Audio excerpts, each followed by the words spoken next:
ইদানিং দেখা যাচ্ছে আপনারা অনেকেই বাজারে মাছ, গোস্ত, ফল, মুদি বা মহিনারি মালামাল সহ নানান ধরনের পণ্য সামগ্রী কিনে অনেকে প্রতারিত হচ্ছেন।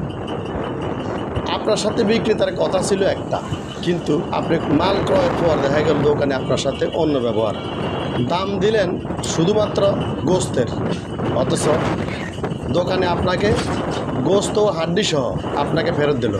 দাম দিলেন শুধুমাত্র গোস্ত কেনার জন্য, হাড্ডি ছাড়া, অথচ যখন আপনি গোস্ত কিনতে গেলেন দোকানে আপনাকে দিল হাড্ডি সহ। পরবর্তীতে দেখা যায় আপনি তাদের সাথে কথা কাটাকাটিতে জিততে পারলেন না, নিজেই ঠকে গেলেন। কি করবেন? ফিরতে হলো বাড়িতে। কথা ছিল আপনার ক্রয় করা পণ্য যেমন জামা কাপড়, শাড়ি, লুঙ্গি ইত্যাদি আপনার মাপ মতো না হলে দু একদিনের ভিতরে তা পরিবর্তন করে নেবেন। কিন্তু আপনি যখন তা নিয়ে বাজারে গেলেন, দোকানে যাওয়ার পর দোকানদার আপনার কথাকে অস্বীকার করলো যে আমি তো এই ধরনের কথা বলি নাই। তখন আপনি হতাশ। কি করবেন? যদি আপনি ভদ্রলোক হয়ে থাকেন তাহলে ঝগড়া ও মান ইজ্জতের ভয়ে কিছুই বলতে পারলেন না, দুঃখ নিয়ে আপনাকে ফিরে আসতে হলো। অপরদিকে কিছু অসাধু ব্যবসায়ী আছে, যেমন আপনি বলেছেন ভাই এটার দাম কত, এবং আপনার ধারণা ছিল যে এটার দাম 80 অথবা 90 টাকা হবে, এমনটাই ধারণা যা বাজারে সচরাচর চলে।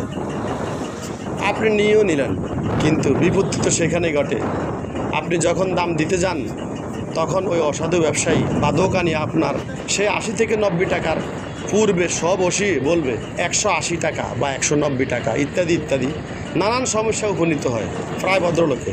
এতে করে করণীয় হলো ভালোভাবে দাম চুকিয়ে নেওয়া, কথা ক্লিয়ার করে নেওয়া, অথবা গোপনে বা যেই করেই হোক তার দোকানের সাইনবোর্ড সহ প্রমাণ সহ রেকর্ডিং আপনার সামাজিক যোগাযোগ মাধ্যমে জানিয়ে দেওয়া। এভাবেই কয়েকটা প্রমাণিত ঘটনা জনগণ সত্যিকারভাবে জানতে পারলে ক্রেতা বিক্রেতা উভয়ে সচেতন হবেন এবং সাবধান হয়ে যাবেন।